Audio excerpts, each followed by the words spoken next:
Então vamos lá agora, pessoal, nesse segundo momento, a realização das nossas atividades, tá bom? Para a gente revisar a matéria e aprimorar nosso conhecimento aí. Vamos lá então. No esquema abaixo são evidenciadas diferentes fases de uma gametogênese. Então ele pede aí para a gente ler as proposições. 1. O número que indica um processo citológico em que o número de cromossomos passa a ser haploide pode ser eventualmente ocorrer o crossing over. E aí, pessoal? Esse processo de crossing over vai acontecer aonde? Né? No processo da meiose. E para que ele vai ter a função aí, né? Que não seja, ele fala aí, passa a ser haploide, pode eventualmente ocorrer esse processo do crossing over, que é um processo onde ele vai trocar um pedaço do material genético, né? Para poder aumentar a variabilidade genética. Então essa questão está correta, né? A 2 aí ele fala aí, no período D, o cromossomo completa a sua fase de formação como resultado da espermiogênese. O período D já tem a formação completa do espermatozoide, né? Então está também correta. E aí na 3 ele fala o quê? A sequência alfabética que pode ser substituída pelos termos espermátides, espermatócito 1, espermatócito 2 e espermatozoide está correta, pessoal? Vamos lá. Na A, o que está acontecendo lá na A? Eu estou falando já no processo de maturação, né? Então, ou seja, já mais embaixo. Então, na A eu tenho o quê? Isso aí, eu tenho um espermatócito, né? Então, eu tenho um espermatócito 1 na A aí. Na B, o que eu tenho na B aí, pessoal? Eu tenho um espermatócito 2, né? Na C eu tenho o quê? Espermátides, tá? E na D eu vou ter o espermatozoide, formando aí o processo aí, né, de formação gamética. Então a resposta correta aí, letra D. Na 2 ele fala, durante a espermatogênese, a divisão mitótica e meiótica ocorrem respectivamente em quais períodos? Então, primeiro eu tenho uma divisão onde ele inicia a meiose, a mitótica, né? A mitose, lembra da mitose? A gente falou muito sobre a fase G1, S, na fase G2, e depois ele vai entrar em qual período, pessoal? Prófase, metáfase, anáfase, telófase, né? Aí isso, beleza, bacana. E depois entra na meiose, onde eu tenho a meiose 1 e onde eu tenho a meiose 2. Então, qual resposta aí a gente pode correr? Isso, letra B, né? Período germinativo, tá? E o período de maturação. Então, no período germinativo eu tenho divisão mitótica e no período de maturação tem a divisão meiótica, né? Meiose 1, meiose 2, onde vai ocorrer ali a formação gamética do indivíduo. Então, a gente pode observar bem aí, ó. No período germinativo, né? Eu vou ter o período germinativo, o período de crescimento, né? Do espermatócito 1. Depois, no período de maturação, né, o espermatócito 2, que vai também estar as espermátides, e para a formação dos espermatozoides, na espermiogênese. Beleza?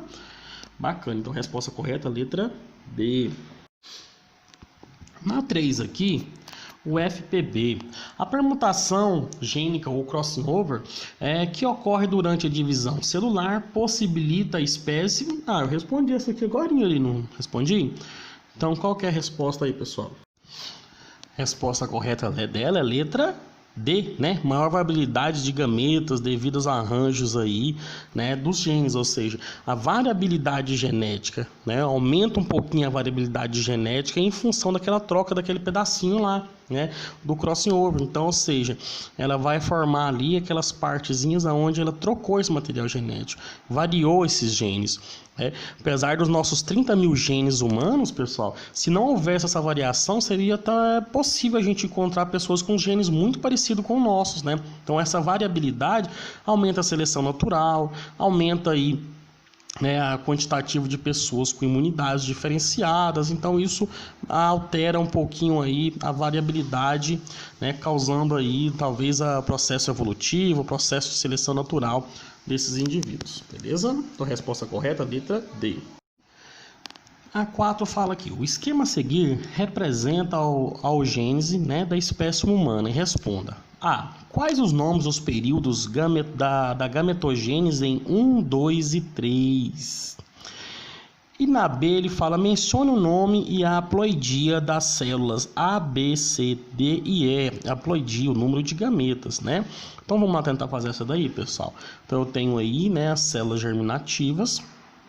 E agora vamos tentar aí desenvolver esse período aí, né? O período germinativo, de maturação, de crescimento, tá? Em função do indivíduo. Aqui eu posso até estar observando em o período germinativo, onde vai ocorrer o processo mitótico e o processo da mitose em função da característica do indivíduo, tá? Então eu vou ter divisão mitose, né, onde a célula mãe vai ser igual, idêntica à célula filha, com o material genético aí 2N. No período 2, o período de crescimento, onde essa célula vai crescer de tamanho, né, vai se organizar para o processo aí de meiose. No período 3, eu vou ter o período de maturação, onde vai ocorrer aí o processo da meiose. Lembrando que eu tenho a meiose 1, a meiose 2, né? A formação do espermatozoide. Então eu vou ter formação ou de 4 espermatozoides ou de um óvulo mais 2 corpúsculos polares, beleza? No caso aqui agora, em A, né, eu vou ter a ovogônia, ela vai ser 2N, porque ainda está lá no processo mitótico, tá bom?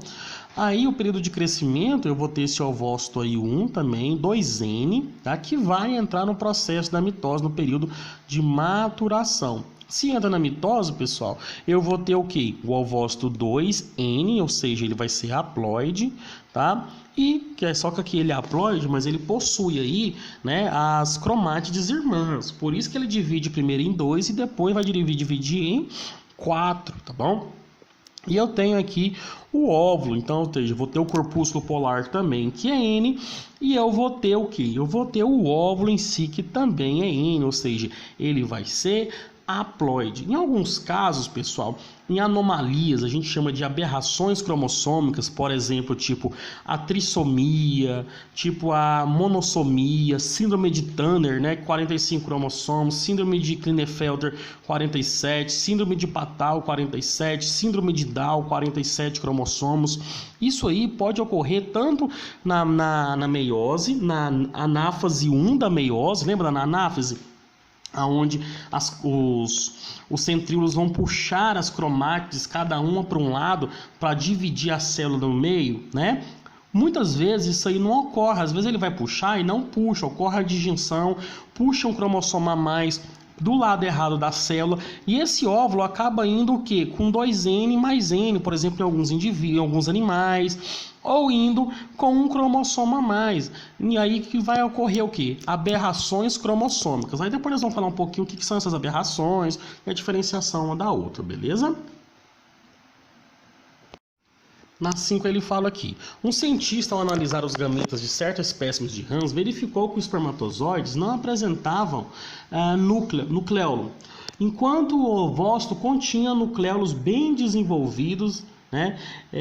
Essa diferença pode significar que os ovócitos, né? No caso aqui, pessoal, está falando uma adaptação, um tipo de adaptação desse indivíduo. Nesse caso aqui, tá? Esse ovócito, pessoal, ele precisa sintetizar vitelo nutritivo, né? Enquanto os espermatozoides não desempenham essa função. Então, esse vitelo nutritivo aí vai ajudar aí no desenvolvimento do embrião. Então, por isso que ele tem essa característica bem desenvolvida nessa questão aí desse vitelo, beleza? É um tipo adaptativo. Então, ele vai servir para quê? Para nutrir, sendo que ele botar esses ovos, e esses ovos aí, ele tem essa característica de identificação diferenciada.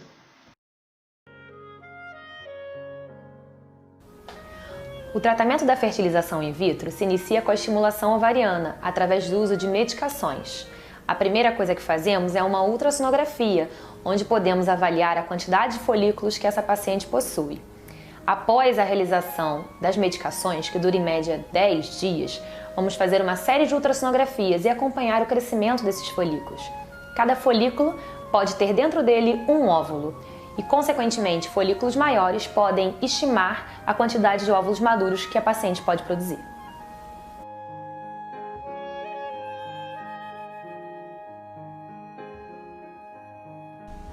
Um dia antes da fertilização in vitro, o laboratório se prepara para receber os óvulos e espermatozoides para a formação dos futuros embriões. O caso é estudado e tudo o que será usado, assim como o local onde será feito o cultivo, é devidamente identificado com o nome do casal.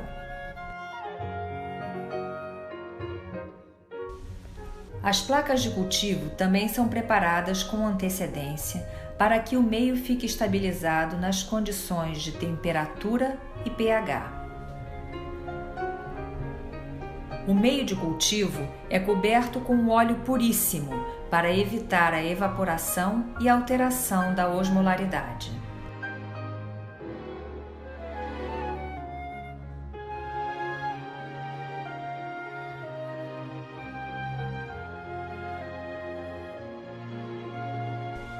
Os folículos onde estão os óvulos são aspirados através da ultrassonografia. O líquido aspirado é captado dentro de tubos que ficam em blocos aquecidos para que os óvulos que saem junto com este líquido não sofram com as mudanças de temperatura. Os tubos, sempre acondicionados nos blocos aquecidos, são passados para o laboratório. O laboratório recebe o líquido folicular aspirado para identificar os óvulos.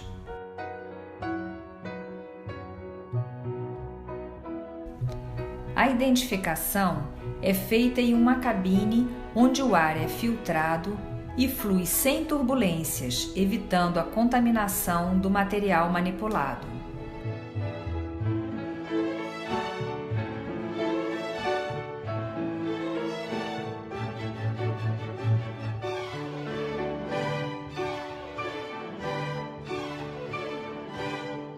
Os óvulos são lavados do líquido folicular com as células que os envolvem e colocados no meio de cultivo para receber os espermatozoides 2 a 6 horas depois da punção folicular.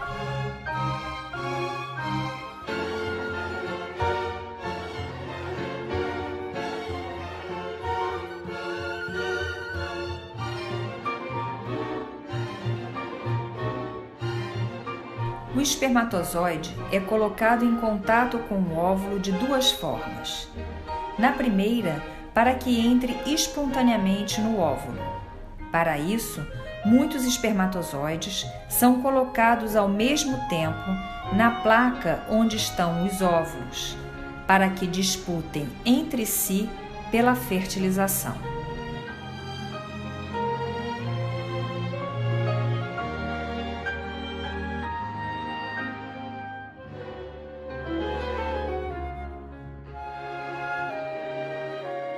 Na outra forma, as células que envolvem os óvulos devem ser retiradas.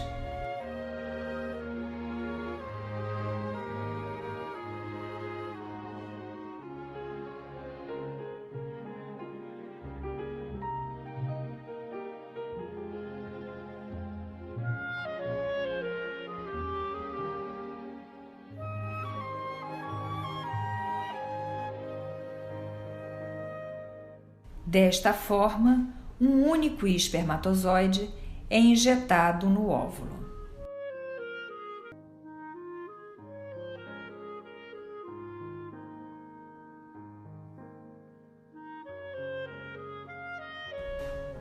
No dia seguinte, 16 a 19 horas depois do encontro do óvulo com o espermatozoide, é feita a conferência se houve, de fato, a fertilização. Esta confirmação é feita quando verificamos a presença de 2 pronúcleos, o pronúcleo feminino e o pronúcleo masculino.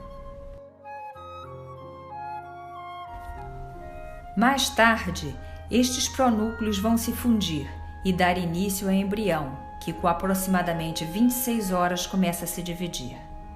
Com 2 dias terá 4 células. Com 3 dias, 8 células. E no 4º dia será uma mórula, quando não conseguimos mais identificar o número de células. Entre 5 e 6 dias de vida, o embrião se transforma em blastocisto. O embrião pode ser transferido para o útero ou criopreservado em qualquer fase do seu desenvolvimento. A transferência para o útero é feita através de um catéter. O embriologista retira o embrião da placa de cultivo para colocá-lo dentro do catéter e levá-lo ao médico, que procede à transferência sendo guiado pelo ultrassom, de modo que o embrião seja depositado no endométrio, na localização onde ocorre a implantação. Neste momento, termina o nosso trabalho para que a natureza dê continuidade à vida.